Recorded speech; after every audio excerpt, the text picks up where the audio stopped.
Look at these legs. Just take a gander at them for a second. They're like the mic stand. Hey, Brett Badostain, PG-13 show. I love it, PG-13. It's great because we can't say the F word, but 5 comedians can make references to masturbation, so that's great. I like the idea of PG-13 because we're not allowed to say the F word tonight. PG-13 in movies, you know, that can't really say the F word. Just to put it into perspective for you, though, like, there are PG-13 movies that are way more offensive to me than the F word could ever be. Like, all 4 Transformers movies are rated PG-13. In the 4th Transformers movie, Marky Mark says, I think we just found a Transformer. He didn't get the memo, show don't tell. And that is way more offensive to me than the F word, for sure. Megan Fox's acting, way more offensive than the F word. Robots from space doing faux urban slang, way more offensive than the F word. And the 2nd Transformers movie, Revenge of the Fallen, the whole plot of that movie is based around Shia LaBeouf's character trying to bring Optimus Prime back to life. Spoiler alert, I don't care. That's the whole plot. Now, listen to this. Listen to this. I'm about to blow your mind off of your head, all right? There's a thing in the Transformers movies called the Allspark. Relax, nerd. He's gonna talk about it, oh my god! Now, at the beginning of Revenge of the Fallen, Shia LaBeouf has a shard of the Allspark, alright? And it's shown to bring Transformers back to life. Okay? He uses it, Transformers are brought back to life. The Predacons, or the Decepticons, that was a Beast Wars reference, don't worry about it. I get them confused, I grew up with both. The Decepticons use a shard of the Allspark to bring Megatron back to life.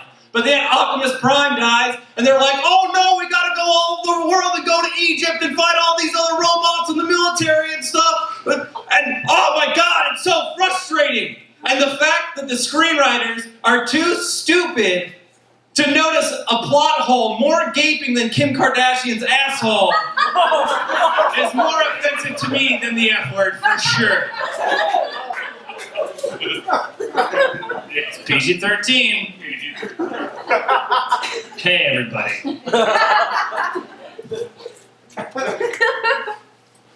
Been talking a lot about jobs tonight. Comedians have to get jobs, you know? Comedians have to get jobs. I'm broke, you know? I'm broke. But I decided I was going to apply for food stamps, you know, to feed myself a little bit. So I went on the website and I entered in my information to see how much I would qualify for each month in food stamps. And I qualified for $14 a month. Let me tell you guys something. $14 a month is a lot more irksome than $0 a month. Because $0 a month, it's like, oh, you're doing all right. You just need to balance your budget a little bit better. You know, maybe return some comic books to the library and don't bury yourself in debt that way. But $14 a month is like, you're not doing okay, and also maybe just go walk out into traffic or something. Oh, $14 a month, I'm gonna be the king of ramen this month, hooray, Christmas come early. Not gonna die of starvation, but I'm gonna die of sodium overdose. Oriental's my favorite. But, you know, a few months ago, I decided I was going to try and get a second part-time day job. Let me give you guys some advice. If you apply for a job and you don't get the job, don't ever go into that establishment ever again. Because every time you go in there, you'll be like, really? This guy? He's the one that got the job? I applied at Whole Foods. This guy's name is Dragon. He's got a tattoo on his forehead that says, "Nuts if you bucks," all right? How is he more of a people person than I am? Sometimes you gotta apply for a job online, and that sounds awesome in theory. You know, applying for a job online, that sounds great. I don't even have to leave the house. Yeah, I can apply for a job at Target. I don't even have to have pants on. This is amazing. I can have chicken grease running down my chin, onto my fat chest. This is going to be great.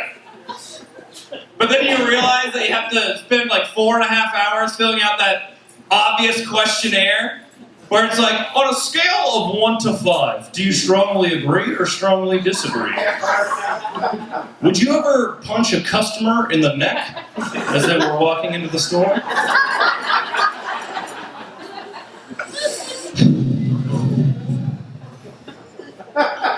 I don't know, I want this job, but I want to be honest. What would Dragon do?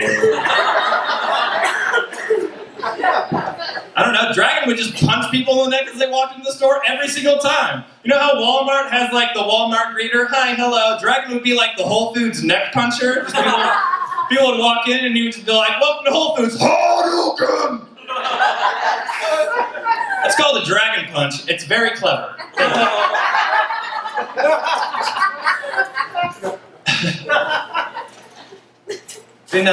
Did you guys have a good holiday season? Yeah? Christmas and New Year's and stuff? My favorite holiday is Thanksgiving. You guys like Thanksgiving? Yes. Cool. Everybody else is just bland about it. Great. I like Thanksgiving. It's my favorite holiday because basically what it is Europeans wiped out almost an entire race of people and then decided to celebrate by eating the food that they showed us how to make. That's touchy, I get it. I understand that. And it's funny because anytime you say something like that, there's always that one idiot who's like, "Well, at least they got casinos, right?" I'm like, yeah, I'm pretty sure they would have rather had America.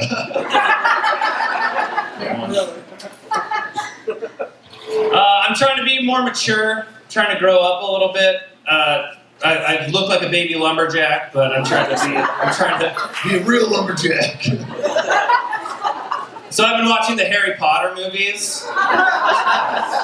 Gotta stay current if you want to be an adult. I've never seen them before. I've been watching them. And I really wish I would have watched the Harry Potter movies when I was a kid. Because if you watch, when you're a kid and you watch a movie, you always relate to the hero, you know? You're like, "Oh, man, I could be Harry Potter if I just believe in myself." Catch that golden snitch every day, son. Me, I'm 26 years old, I watch Harry Potter, I'm like, there's no way I would ever be Harry Potter. Both of the Harry Potter movies. Like, at best, I would maybe be a Hufflepuff. And for those of you who aren't familiar with Harry Potter and have no idea what I'm referencing right now, Hufflepuffs are the people at the Hogwarts Wizarding School that the author of Harry Potter described as the people with no distinguishing characteristics whatsoever. They're like the others in the Harry Potter universe. There's like the Gryffindor heroes, Slytherins villains, Ravenclaw like the artsy cool guys, and then Hufflepuffs just others. They're the ones. I ran out of time writing. I just forgot about these guys. I'd be like the person, like, at the beginning of the first Harry Potter movie when the hat goes on their head and it's telling them which, like, school to go to, and just pop on my head and be like, "Hufflepuff!" And everyone would be like, "Yeah, that makes sense for that guy." And then you would never see me again for the rest of the 7 movies. I feel like I love Star Wars. Star Wars was like my jam when I was a kid. I still love it to this day. When I was a kid, I always related with Luke and Han. I was like, I'm like the best parts of Luke and Han, for sure. Little 7-year-old. Best parts of Luke and Han. But now, as I grow up, I'm like, there's no way I would ever be either of those guys. Like, at best, I would probably be C-3PO. Because I feel like I'm just, like, always following my friends around being like, maybe we shouldn't do this. Maybe we should just stay in the Millennium Falcon and watch Netflix tonight. How's that sound? I know I'm not the hero for sure. Like, I'm definitely not the hero. Because at this point in my life, I have had plenty of opportunities to be the hero, and I have floundered at all of them. Like, not that long ago, I was at the library in a corner, sitting in a chair, reading a book. It was a comic book, still a book, don't worry about it. And I was gazing out the window at the intersection, and I saw two cars collide with each other. And I had this vision in my mind where I stood up and threw my book down, and I started running out of the library, just like pushing people out of the way, pushing them into bookshelves, and the bookshelves were falling over domino style all around the library, and it was just mayhem. And then I kick the door open, and the door flies off the hinges, and glass shatters all over the place, and it rains down on people like snowflakes. And then I run out to the intersection, and I'm lifting cars up above my head, and I'm shaking people out of it, being like, oh my gosh, are you okay? And then I'm grabbing those people and chucking them to the hospital, and they're just landing on top of the hospital, and there's an ambulance waiting there, and then it goes off a ramp into the sky to an even higher hospital. And then God's like, you're healed! But then my vision's interrupted because I see a guy from the adjacent intersection running out to the car accident, and I'm like, he's probably got it. Go back to reading. Hey, I've had a pretty big year. It's been a big year for old Brady B.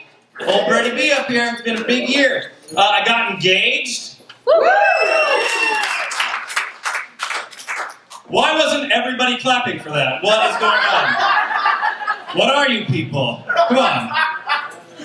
Got engaged. I'm also having a kid. Look at that. You guys are much more excited for infants. I'm excited to be having a kid because when I tell people that I'm having a child, it really lets me know what people really think of me. You know? And I'll be like, hey, guess what? I'm having a kid. And they'll be like, ooh, yikes. You sure you're ready for that, big guy? Toss your hair. Aren't you a Hufflepuff? Get out of here. You can't have kids. When my kid comes into existence, I'm definitely not going to show it any home videos, for sure. Like later in life. I saw a home video of me, Brett Badostain, as probably like three-year-old. I was at the zoo with my dad, and my dad was filming. It was just me and my dad this day. And there was little baby Brett, 3 years old, and I was wearing some teal short shorts and a purple hypercolor t-shirt. That was a hand-me-down from my eldest sister. Do you guys remember hypercolor t-shirts? Yeah, you guys remember that? But they changed colors when the temperature changed. It was like for the people that wanted a midday wardrobe change but couldn't afford a second shirt. I'm pink now, hooray! Wearing that, some sweet Nike sneaks. And my dad was a little ways away from me, probably like 20 feet or so, filming. And little baby Brett was lost. Had no idea where my dad was. Just looking around. I had a platinum blonde mullet. So just so you guys have a clear picture of what you're dealing with. And when I was a kid, I laughed like this. That's the kid that was lost at the zoo. Dad 20 feet away, couldn't see him. Where is he? Oh my gosh. But then, into frame comes a stranger. Just standing there, minding his own business. Doesn't see little baby Brett. He's wearing shorts also. And little baby Brett scooches over to him and puts his hand on his naked leg. This must be my dad. But then, for some reason, slowly starts moving his hand up into the man's shorts. And it just stays like that for a minute. And then the video ends.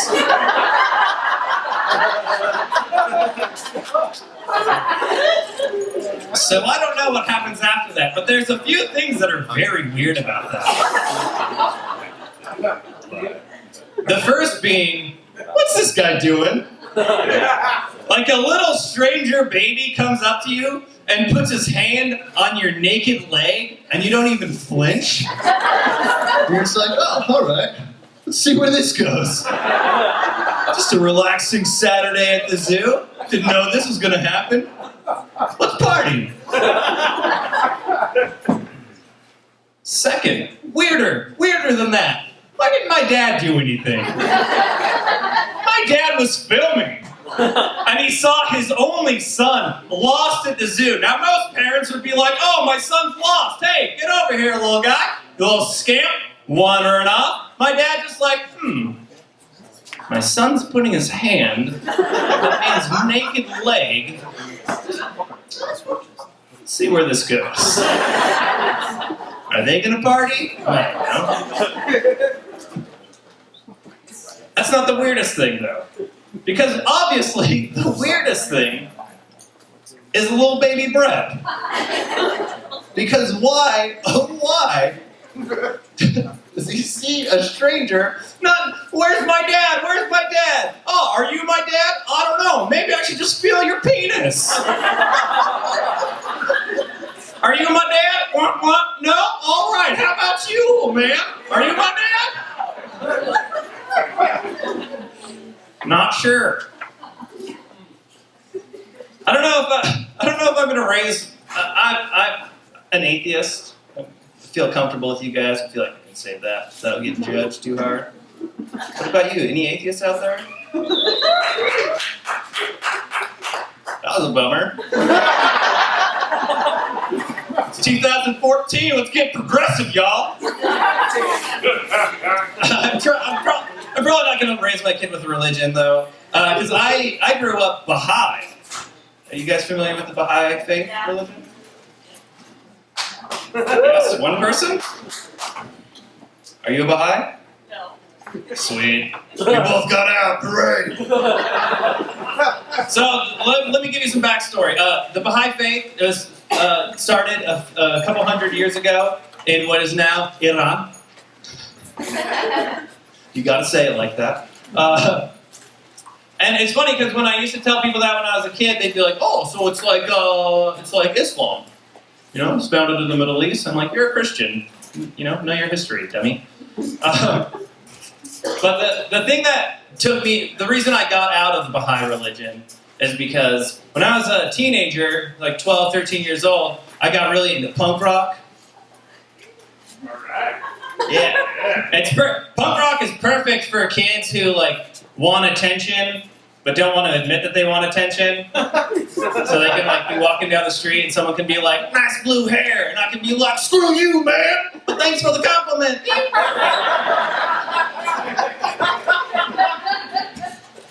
But there was one time I had blue hair, sweet spiked blue hair. I miss it. It was awesome. And there was this lady that came up to me after one of the Baha'i events, and she was like, "I just want you to know that I pray for you every day." And I was like, "You don't sound like a spiritual person right now. You sound like a bragger." Because how much time do you have in your day? Like after praying for your friends, your family, all the sick people that you know, all the people around the world that are dying in the most horrible ways, and you still have time to pray for me and my stupid blue hair? Bravo to you. You did it. You're one with God. Congratulations. There was another time when I had blue hair, and this is how you know that I'm from Idaho, okay? Because one time, me and my friends were walking to the river, and I had blue hair, and this guy on a mountain bike with bolt cutters and no shirt on rode by on his mountain bike, and he was like, "Your hair's sad. Get it? 'Cause it's blue, dude." What can you say to that? I don't want him to wire cut my neck or anything. Anyways, I'm Brett Badostain. Thank you guys so much for coming out. Come out this Saturday. You guys are in. It's going to be a good time. Thanks.